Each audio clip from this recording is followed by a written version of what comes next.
Vítejte na jihu Albánie, v zemi, která patří k nejkrásnějším na Balkáně. O Albánii jsem slyšel už ledasco, ale většinou to zrovna přívětivé nebylo. Takové předsudky vznikají nejspíš z neznalosti. Není divu. Pokud vím, země byla dlouho v naprosté izolaci a cizinci tu zrovna vítáni nebyli. Ano, ale to už je minulost. V posledních letech se Albánie začala otevírat světu a dnes láká cestovatele do svojí hřejivé náruče. Sám jsem zemi navštívil už několikrát a mile rád vás po ní osobně provedu.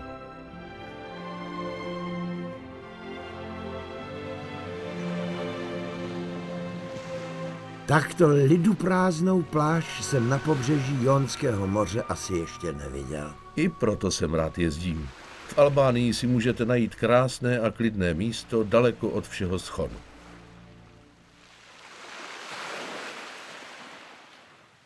Musím přiznat, že vám to vaše zátiší trochu závidím. Panenská nedotčenost albánského pobřeží je vlastně důsledkem paranoidní politiky komunistického diktátora Envera Hodži, který ze strachu před celým světem obehnal hranice střeženým vojenským pásmem.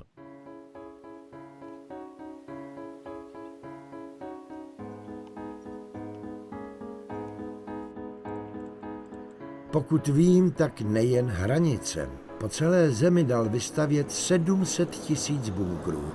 Betonovému šílenství neunikl snad ani kousek Albánie. Jak vypadá vojensky přísně chráněné území dnes, je nejlépe vidět z lodi. Pokud souhlasíte, chopím se kormidla. No, konečně můžete projevit vaše dlouho utajované námořní sklony. Za námi jsou pláže, ty tam v době Hodži nebyly. Nebylo tam nic, nebyl tam ani domeček, jenom vojenské stráže tam popocházeli a hlídali a sem se nikdo nedostal. Proč? Protože když se podíváme tamhle doprava, tak to je řecký ostrov Korfu. Čili ta blízkost toho Řecka Hodžu vystrašila natolik, že tady z toho udělal vlastně jenom vojenské pásmo. A tak, jak jsme se dozvěděli, tak tady teprve se všechno bude stavět, bude se budovat. To, co tady postavili teď, to je vlastně všechno bez plánu. A tudíž se to víceméně bude bourat. Plánovaná demolice by ani nemusela dát moc práce. Vypadá to, že tyhle sfušované černé stavby se zřítí jako domeček z karet při prvním závanu větru. Tady, v centru Sarandy, už žádnou stavitelskou divočinu nenajdete. Máte pravdu. Letovisko bych na první pohled nerozeznal od podobných někde na Costa Bravě nebo v Itálii. Liší se snad jen národností návštěvníků. Potkáte tu sice téměř celou Evropu, ale nejčastěji sem jezdí Řekové, pro které je tu laciněji než doma. A především samotní Albánci. Však si také konečně mohou vyrazit na dovolenou. Za komunistické totality nesměli cestovat ani po své vlastní zemi. Jak jsem zaslechl, někteří z Albánců z vnitrozemí dokonce ani nevěděli, že jejich vlast má moře. Tak to možná nevěděli ani to, že mají výtečnou středomořskou kuchyni. Za to gurmánovi, jako jste vy, tato informace, vidím, neunikla.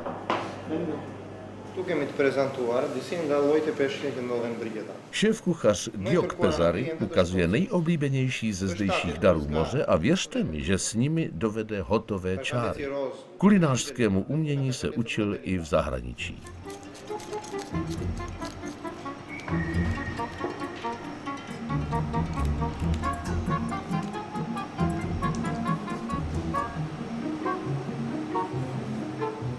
Albánie stojí na křižovatce mezi Evropou a Orientem a to se promítlo i do gastronomie.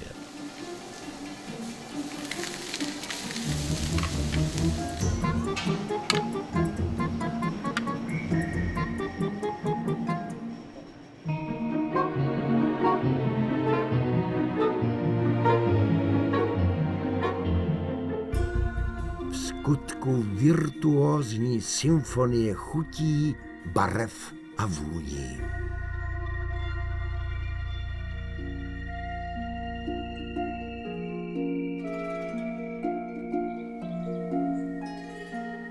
Albánie je země s bohatou historií a setkat se s ní tváří v tvář můžete třeba v ruinách starobylého města Butrintu.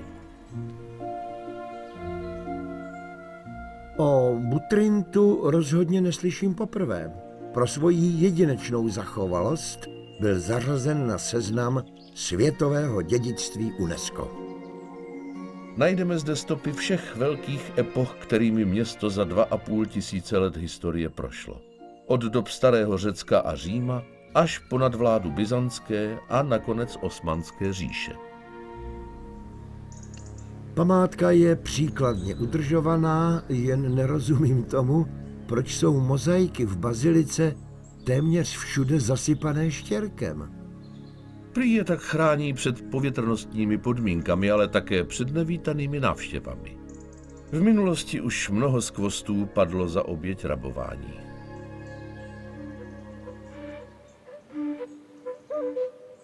Opusťme ale pobřeží i prastaré památky a vydejme se do vnitrozemí.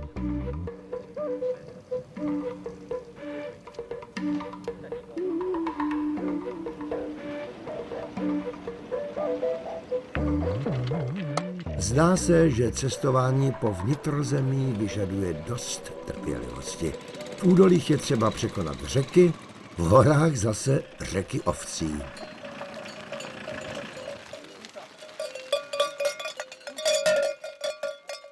Tyhle ovečky z okolí vesnice Libohov žijí v neposkvrněné přírodě a dávají výborné mléko. Zavedu vás do jedné rodinné firmy, kde z něj vyrábějí vyhlášené sýry. Sýrů tu mají požehnaně, ale asi bych jaksi nevěděl, který vybrat. Jak vidíte, na každém sýru je uvedeno datum, kdy byl uložený ke zrání. 60 dní je minimum, ale já mám raději ty více uleželé. Afrat, to je majitel tady té sýrařské firmy v Libohovu. Oni jsou proslulí tím celá ta rodina, že sýr dělají už dlouho a dělají ho výborně. Proto taky tady jsme. A máme jednu velkou výhodu, že sýr už je hotový a my ho můžeme ochutnat. Afrat, prosím.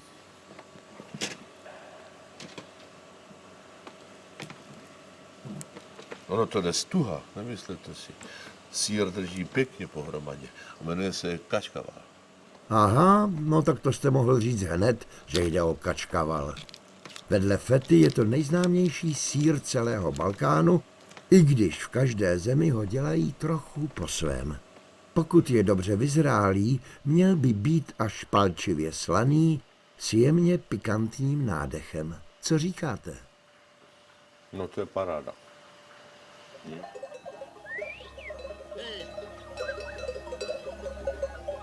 Vidím, že v případě nedostatku hereckých nabídek byste se hravě uživil i jako bača.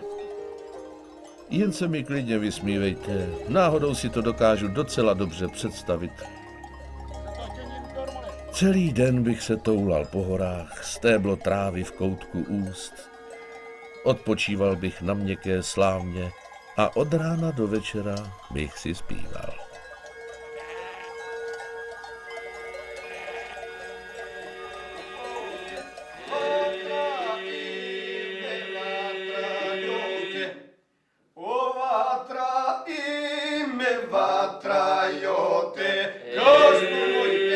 Tak podivné harmonie jsem ještě neslyšel.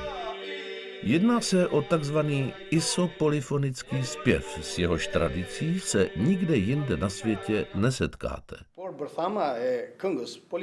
Podle šéfa souboru pana Deše Bukoje musí být všichni dokonale sehraní. Muži v pozadí zpívají jen jeden tón a melodie sólisty neustále klesá a stoupá. Jen se zaposlouchejte, jeho rytmické basové hýkání udává rytmus celému souboru.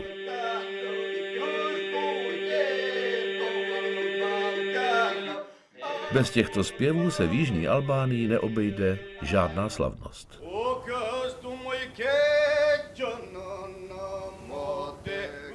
Právě probíhá Bajrám, významný svátek muslimů. Připomíná se jim starozákonní příběh, který je pro islám stejně důležitý jako pro víru židovskou a křesťanskou. Abraham v něm měl na příkaz Hospodinův obětovat svého jediného syna Izáka.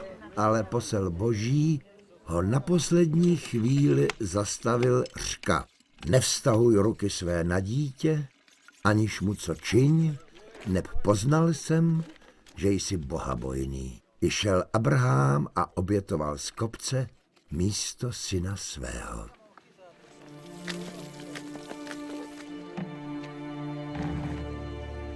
Podle tradice přiveze muslimská rodina každoročně do svatostánku vlastního berana, nechá ho rituálně obětovat a bude jí požehnáno jeho krví. A co udělají s masem? Doufám, že nepřijde na zmar. Kde pak? Oběť je spojená s aktem charity. Jak říká Ismail Istreti, dnes sem přinesli darem k obětování 7 zvířat. Jejich maso uvaří v kotli a potom se rozdá chudým.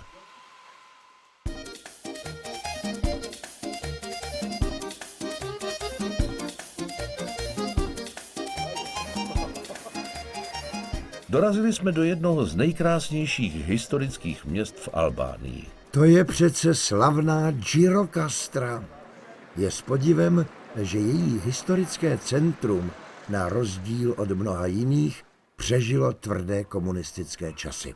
Možná je to díky tomu, že se diktátor Hodža narodil právě tady a měl k městu vztah. Gjirokastře se někdy přezdívá Kamenné město. Aby ne, když tu kameny dávají i na střechy. Copak jste nečetl vzpomínkovou knihu místního rodáka a nejslavnějšího albánského spisovatele Ismaila Kadareho? Ne náhodou ji nazval Kamenná kronika.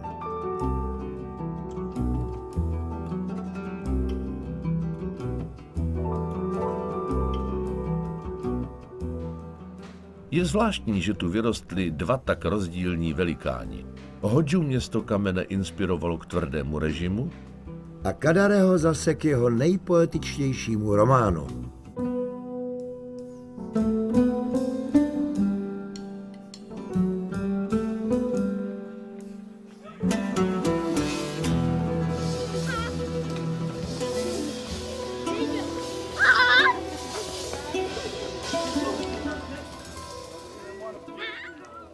V malebných horských vesničkách nad Gjirokastrou žijí lidé skromně, ale to jim nijak neubírá na pohostinnosti. Však také jedno přísloví praví, že Albáncův dům patří Bohu a hostu. Co pak vám kromě ovoce asi nabídnou? Další ovoce jenomže v kapalném stavu. Kdo tady nemá vlastní pálenku neboli raky, jako by ani nebyl.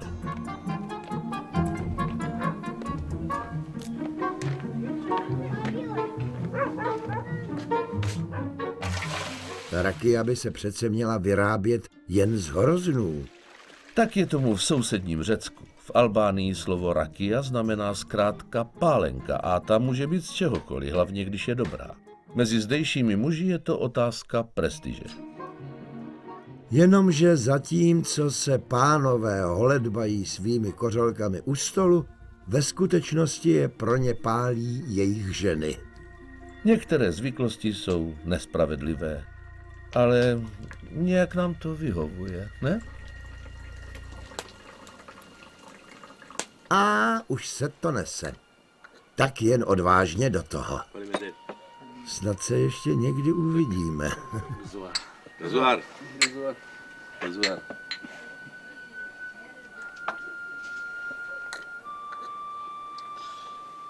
No.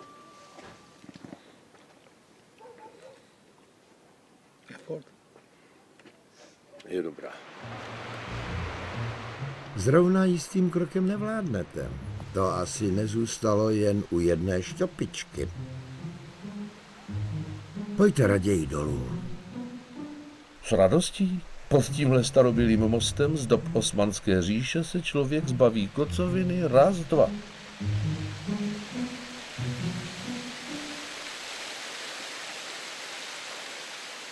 Je to nádherně teplé a léčivé. Aha, termální prameny. No, říkal jsem si, že do ledové horské vody byste tak ochotně nevlezl. Ale řeknu vám, je v skutku úžasné, že si toto překrásné místo nenechali zkazit nějakým hotelovým komplexem.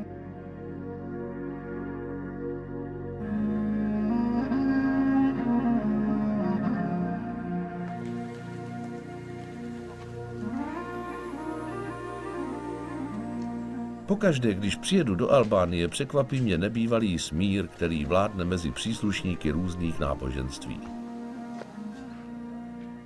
Nejspíš k tomu přispěla i zdejší obliba bektašíského řádu, který představuje jakousi liberální variantu islámu. Duchovním řádu se říká baba. Tento se jmenuje Dervis Murtezaj a v pouhých 26 letech srší moudrostí. Vysvětluje, že každý svatostánek bez ohledu na církev je domem božím a víru druhých máme mít v úctě, i když je jiná než naše. Řeč jako víno. A když už jsme u alkoholu, pokud se nemýlím, Bektašové si ho na rozdíl od jiných muslimů mohou dopřát. Možná i díky tomu má baba více pochopení pro běžné věřící, kteří se za ním chodí radit v důležitých otázkách. Třeba když chystají svatbu.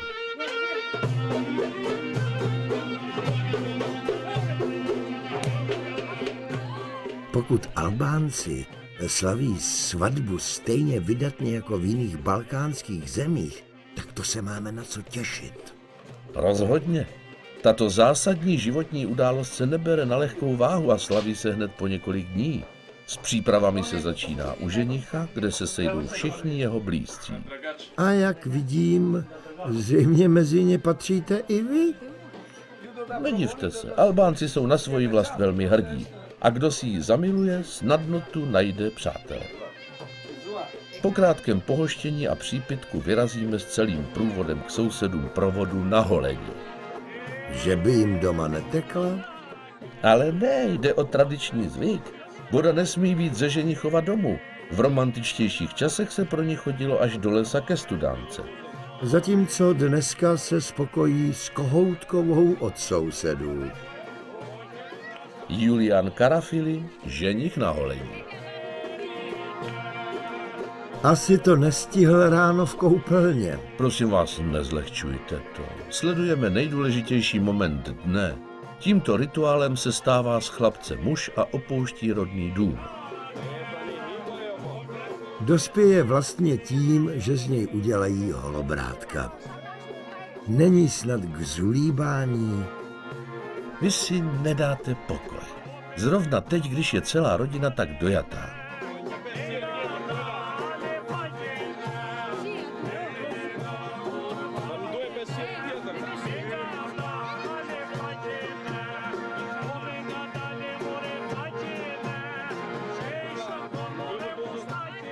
Oholený ženich se hodí do gala a s celým průvodem ho půjdeme doprovodit k autu. Pro nevěstu si totiž musí až do hlavního města Tirany a slavnost bude pokračovat zítra.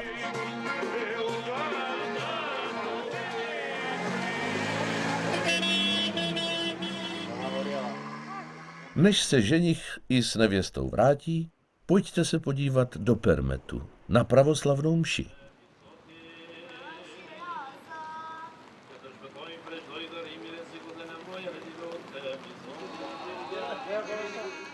Ale proč jí v takovém nečase slouží na ulici a ne v kostele? protože ho za Hodžova režimu zbourali, stejně jako spoustu jiných sakrálních staveb.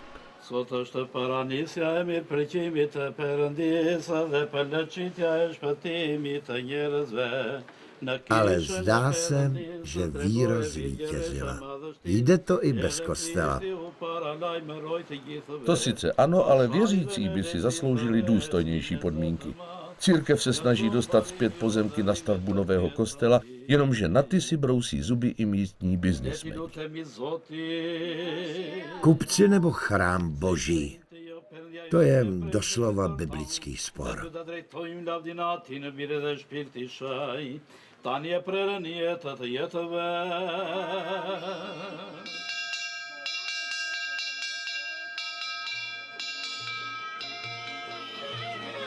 Netrpělivě očekávaný ženich se nám vrací.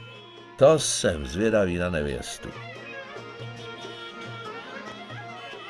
Je krásná jako panenka, ale mám dojem, že nevypadá dvakrát nadšeně. No a vy se divíte, když jí v takový velký den prší a ona musí podle tradice projít celou ulici až k ženichovu domu? Nejspíš nezná Seifertovu básničku. Slečno, slečno, vy se mračíte, že po celý den vám pršelo. Co by měla říkat tamhle ta malá jepice, které pršelo po celý život?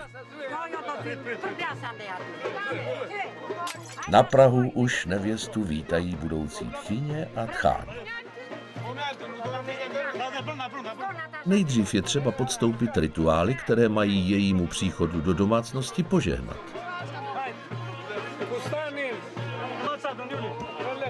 Teď už má snad nevěsta nejhorší za sebou. No, jak se to vezme?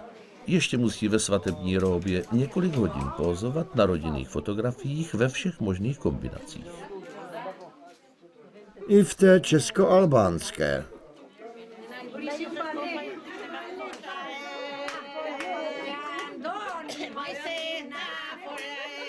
Dámy tak pěkně polyfoně zpívají.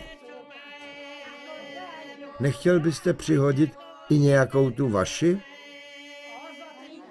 Ty jsi, Martine, strom zelený, tebě nebylo třeba ženy.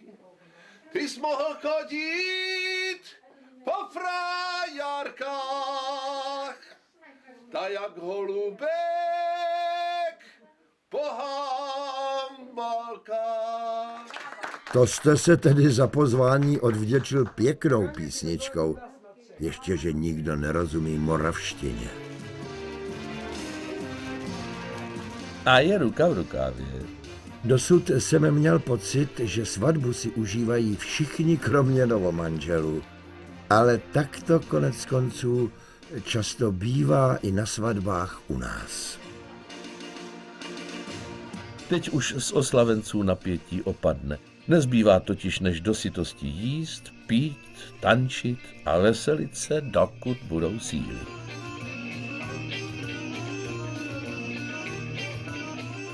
Podívejte, nevěsta už pooksála.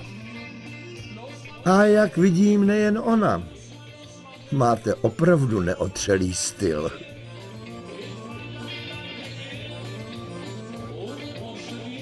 Kéž jsou spolu novomanželé šťastní.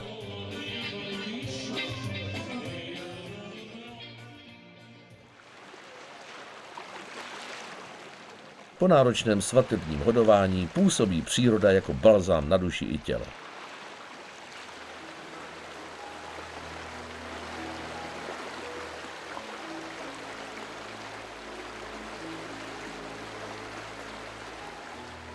Siri i Kalter, neboli modré oko, je tůň, ze které vyvěrá rovnou celá řeka.